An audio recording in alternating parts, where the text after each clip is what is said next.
اس قربانی کو اللہ نے قبول کیا اور اس کو ہمارے اولاد کے لیے قیامت تک جاری کر دیا کہ جو صاحب نصاب ہے وہ قربانی کرے۔ وہ قربانی اتنی پیاری تھی کہ میاں کی بازی میں چپ چاپ باپ بیٹے دونوں رسی لے کر جا رہے ہیں۔ اور ہماری جو قربانی ہے وہ قربانی اللہ کے احکام کی، رسول اللہ کے طریقے کا مذاق اڑانا ہے۔ وہ قربانی دنیا کو دکھانے کے لیے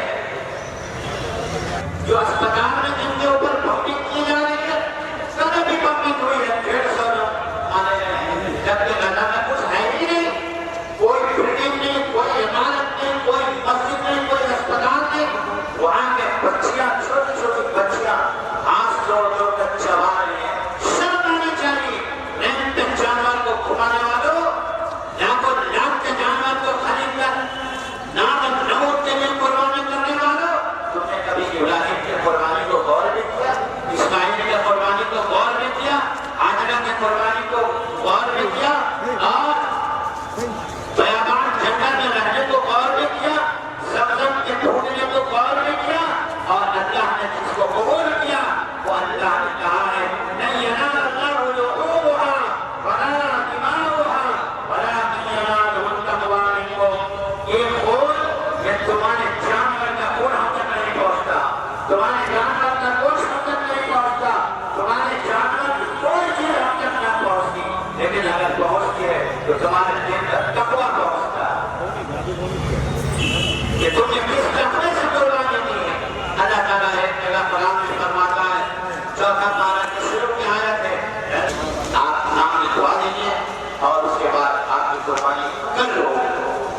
یہ میری گزارش ہے، آپ سبوں کو سیدھی کر لیں، وقت ہو گیا ہے، سبوں کو اپنا وَأَمَّا بِنِعْمَةِ رَبِّكَ فَحَدِّثْ۔